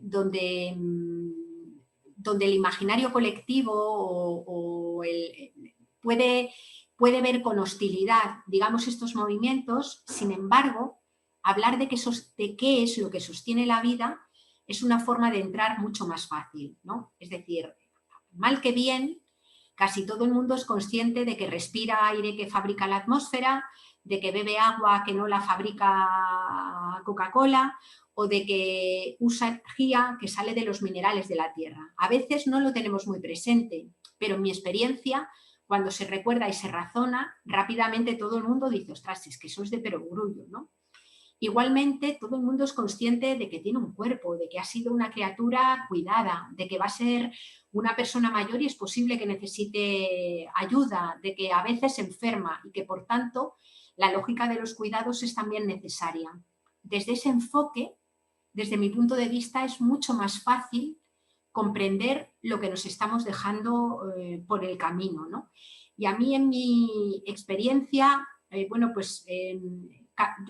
por lo menos cada vez voy intentando, y muchas personas activistas con las que comparto espacio de trabajo, vamos intentando salir de los espacios de confort, es decir, salir de los lugares donde está la gente más o menos convencida y más o menos activista, e ir cada vez más a lugares donde a priori todos estos planteamientos no están.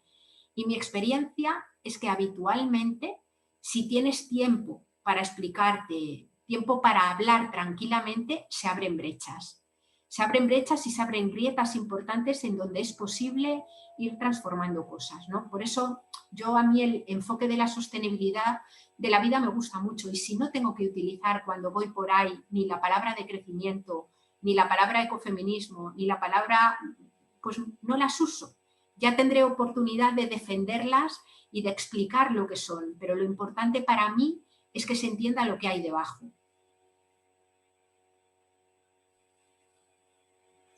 Sara pregunta, ¿qué podemos hacer ante este enésimo cambio de nombre del capitalismo que surge con el capitalismo verde? ¿Cómo luchar contra la tecnocracia que propone el Green New Deal?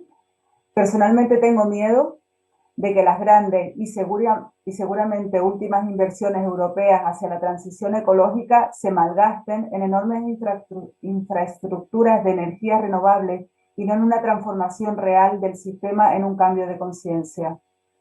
Bueno, yo tengo la misma preocupación que tú. Es decir, a veces, y dentro del movimiento ecologista y otros movimientos así preocupados por la crisis ecológica, ahora mismo hay unos debates grandes sobre si Green New Deal sí, si Green New Deal no, ¿no?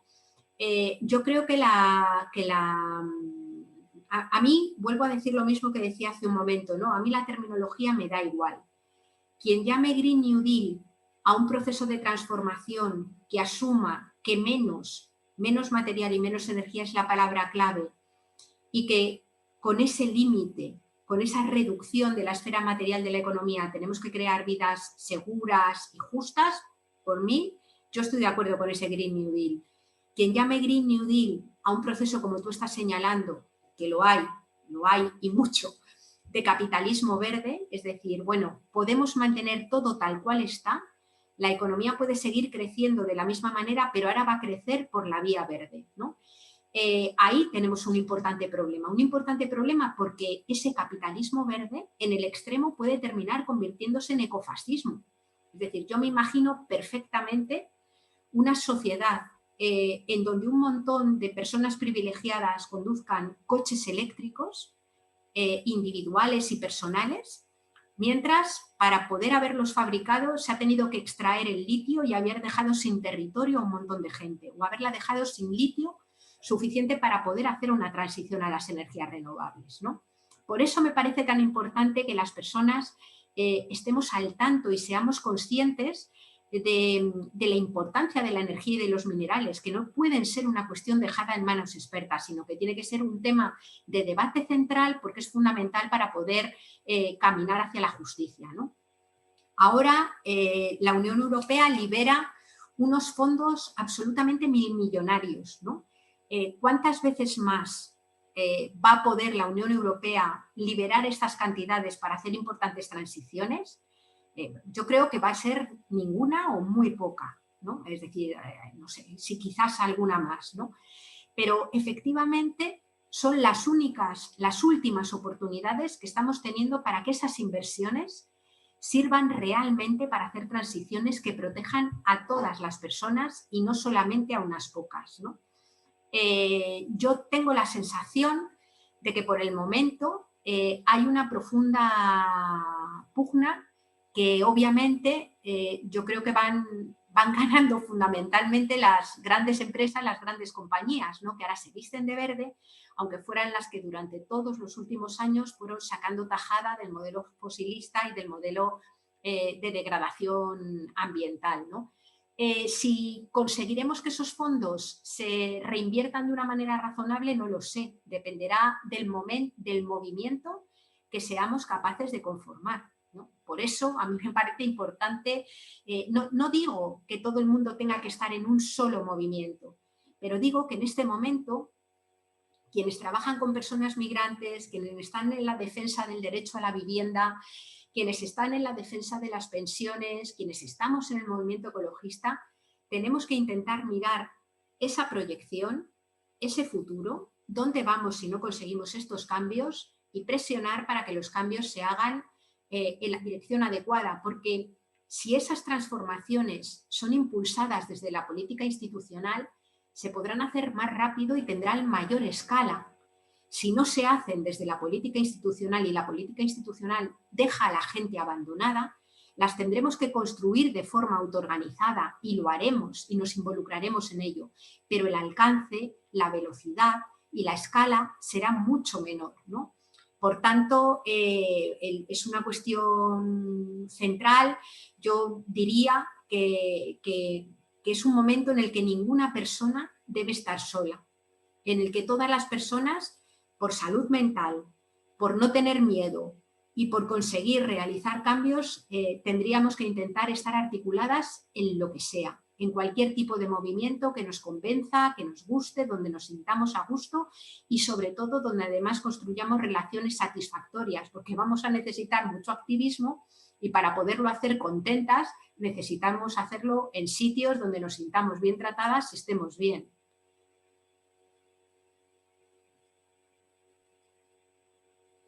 María Ferrer dice, cuando hablamos de acaparamiento de tierras parece que se trata de lugares lejanos, pero cada vez lo siento más cercano.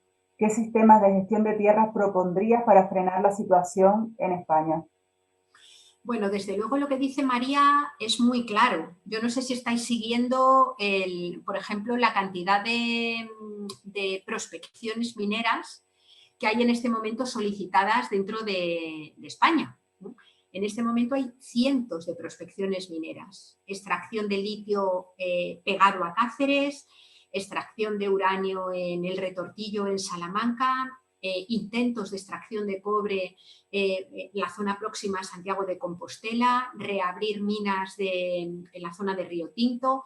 Es decir, un acaparamiento, una concesión absolutamente brutal de bienes comunes de tierra al servicio, por ejemplo, de empresas extractivistas, ¿no? Lo mismo con fondos de inversión que están comprando pueblos en diferentes lugares, algunas veces para el turismo, cosa que ahora ha quedado frenada con el tema del coronavirus, y otras veces pues, para la instalación de grandes proyectos que de alguna manera bueno, pues, permitan que al servicio, digamos, de muy poca gente o de estos fondos de inversión, ¿no?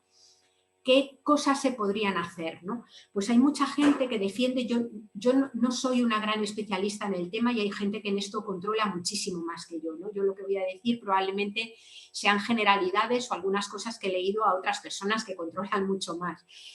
Pero, por ejemplo, se habla bastante de la necesidad de tener como bancos de tierra que permitan que muchas personas que quieren poner en marcha proyectos de corte agroecológico puedan acceder a la tierra. Ahora mismo un problema grande es el, como tú muy bien dices, es el del acceso a la tierra, igual que el acceso a la vivienda, ¿no? Yo creo que una política digamos que supere totalmente lo que ahora mismo está haciendo la política agraria común, que de alguna manera permita que municipios y que comunidades autónomas pongan territorio al servicio de la reruralización, por así decir, y al servicio de la producción de alimentos y generación de canales cortos de comercialización y mercados cercanos, es absolutamente clave, ¿no?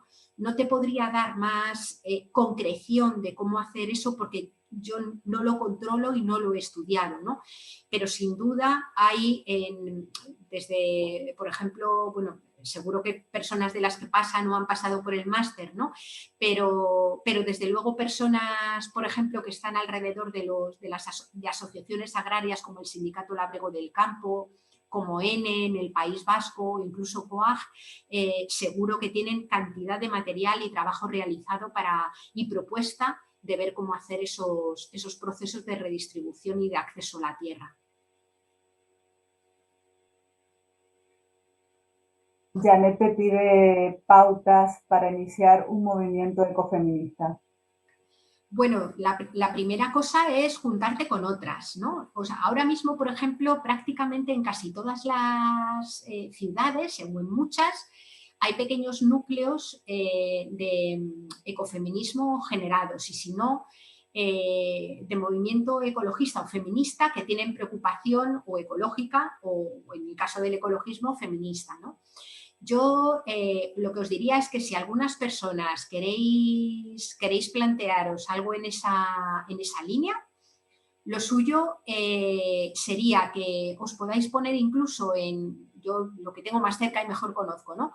Con el área de ecofeminismos de Ecologistas en Acción, que es muy fácil, se escribe a ecofeminismos@ecologistasenaccion.org y ahí decir que estáis interesadas o que queréis dar pasos en esa línea y que os informen si donde vivís tenéis algún núcleo articulado o que os informen de alguna manera cómo poder empezar, ¿no? Yo lo que diría es que, bueno, pues con 2 o 3 personas que os apetezca empezar ese camino, pues empezando simplemente leyendo algunos textos y comentándolos en común, se os van a ocurrir muchísimas cosas para poder hacer, ¿no?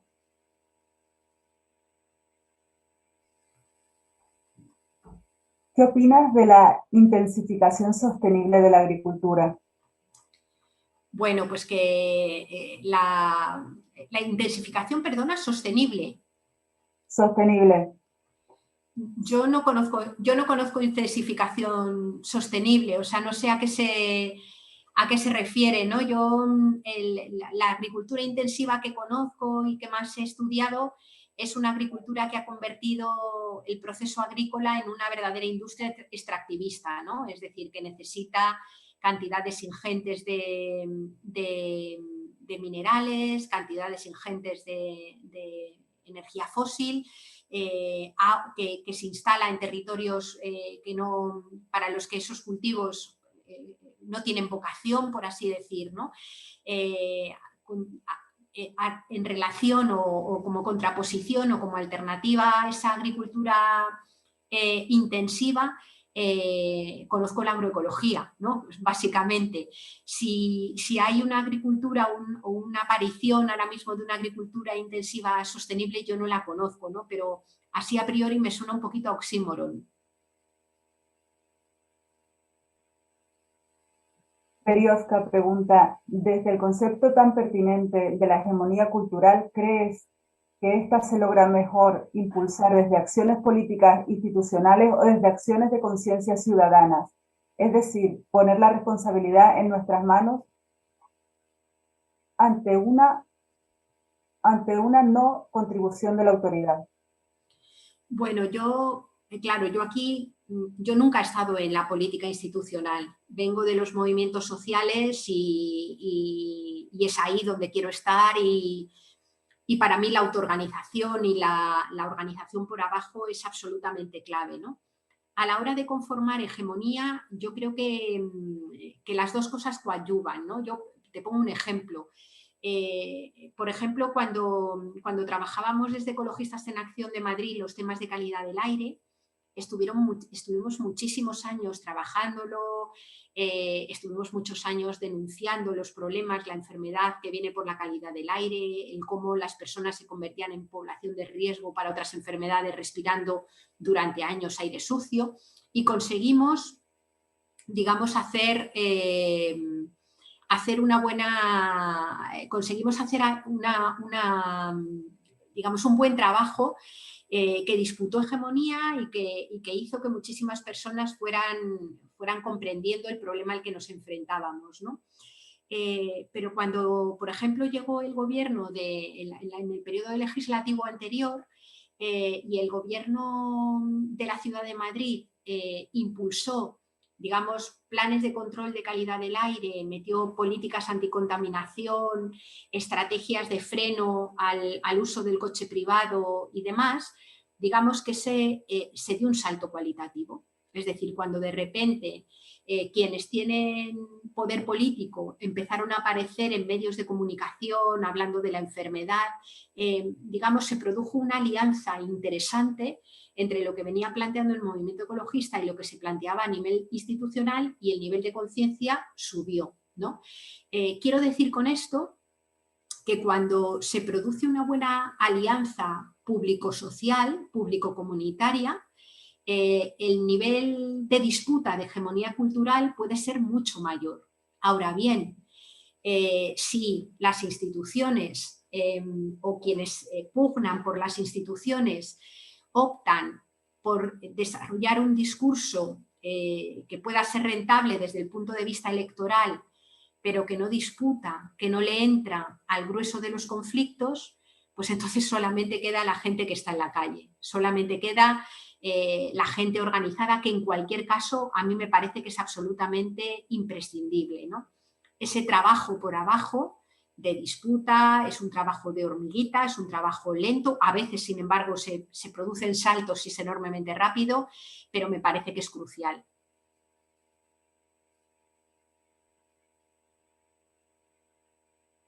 Te piden un favor.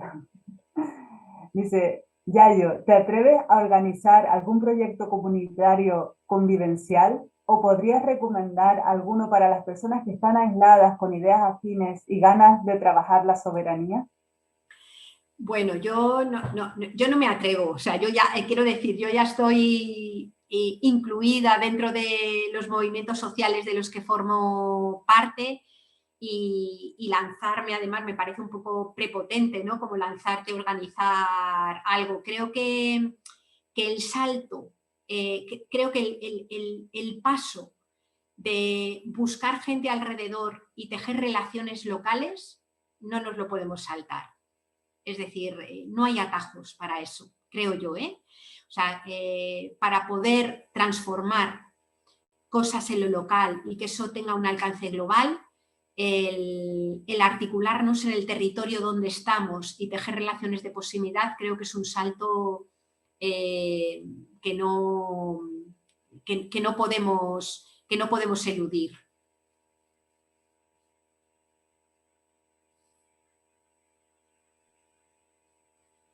Camila te pregunta, ¿qué crees que se puede hacer desde los colegios? Desde la Comisión Ecosocial de Padres de Hipatia FUEM nos está costando mucho debate y tiempo para algo que vemos tan sencillo como sustituir un plato más de proteína animal por otro que consuma menos CO2 y agua para su producción. Nos resulta increíble que no vean la urgencia, principalmente los padres, pero también los directivos. Y es FUEM. Sabemos que podemos darnos con un canto en el pecho, pero también sabemos que hay mucho más que hacer desde la educación y es urgente. Bueno, yo eso, vamos, te entiendo perfectamente porque lo viví en mis propias carnes justamente cuando empezamos con el proyecto de los comedores escolares, ¿no? Yo llegué a FUEN en 2012 y de los primeros proyectos que tuvimos la posibilidad de impulsar cuando llegué fue tratar de meter la comida agroecológica dentro de los comedores escolares, ¿no? Yo pensé que iba a ser un proyecto que iba a triunfar seguro en el minuto cero, ¿no? Y sin embargo no fue así. Nos encontramos con que, bueno, hubo muchísimas resistencias. Tuvimos resistencias, digamos, al principio, pues con quienes tenían que hacer la comida, la empresa del comedor, tuvimos que dar formación a los cocineros y cocineras para que aprendieran a cocinar con producción ecológica. Tuvimos que casi hacer todo el trabajo de buscar nosotros y nosotras mismas los productores y productoras que trajeran la materia prima. Hacer los menús al principio fue un lío porque intentamos meter alimentación sin proteína animal, intentamos y se metió alimentación sin proteína animal un día a la semana, ¿no? Y bueno, las resistencias fueron enormes porque hay mucha gente que tiene en la cabeza que si no comes carne prácticamente todos los días, las criaturas no están bien alimentadas, ¿no? Hemos intentado hacer trabajo digamos, de sensibilización, llevar pediatras y nutricionistas que pudieran hablar con las asociaciones de padres y madres, incluso también, como tú muy bien dices, con parte del profesorado que se resistía con uñas y dientes. Y bueno, unos años después, el proyecto podemos decir que está consolidado, pero desde luego tiene un recorrido todavía por delante enorme, enorme. Y esas resistencias son claves, ¿no? Ahí, desde mi punto de vista, está lo que se impulsa, digamos, desde FUEM, el trabajo que vamos intentando hacer con los equipos directivos y los claustros de profes para que sean conscientes de ellos, un profesorado maravilloso, una gente tremendamente comprometida, pero es gente bueno, pues que viene de las mismas lógicas en las que nos hemos criado y con las que hay que hacer el mismo trabajo de sensibilización respetuosa que tenemos que hacer con otras partes. Y luego ahí lo que es clave es la alianza que podamos tener con padres y madres que también, digamos, se organizan y que hacen una labor de persuasión y de trabajo con las familias, ¿no?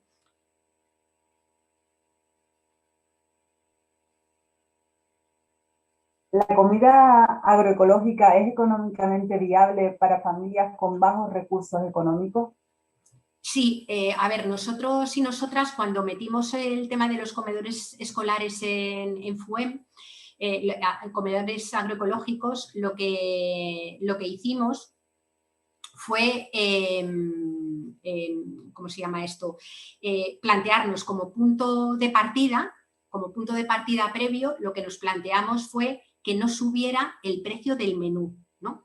Porque, claro, la clave de la alimentación sana, suficiente y saludable es que sea accesible a todo el mundo, no que lo convirtamos en una especie de consumo para gente progre adinerada y dejar fuera, digamos, a la gente que no lo puede pagar. Entonces, lo que hicimos fue aplicar temas de economía de escala, son 3 colegios, son bastantes menús los que se dan al día y entonces, bueno, pues negociamos con productores y productoras para que los menús, el balanceo de los menús, hiciera que no subiera el precio del comedor escolar, ¿no? Esto hace que no todo pueda ser agroecológico. Es decir, por ejemplo, el consumo de la carne no es carne ecológica ni mucho menos, ¿no? El pescado es pescado, el pescado que se come es pescado que viene de los caladeros digamos, peninsulares. Y la carne que se consume es carne que venga de lo más cerca posible, pero, por ejemplo, meter la carne ecológica es absolutamente imposible si no quieres subir el precio del menú, ¿no?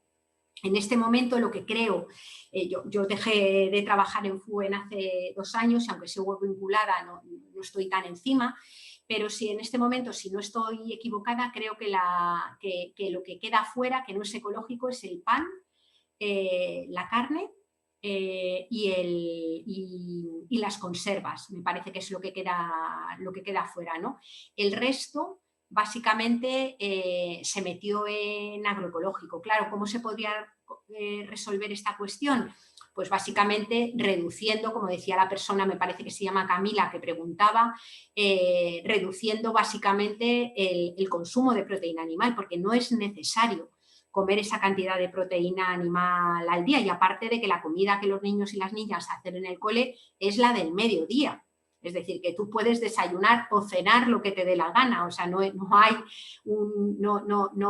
estás aplicando una especie de fundamentalismo vegano, que es como nos llaman algunas veces cuando planteas no comer carne en la comida del mediodía, y no todos los días, sino algunos, ¿no?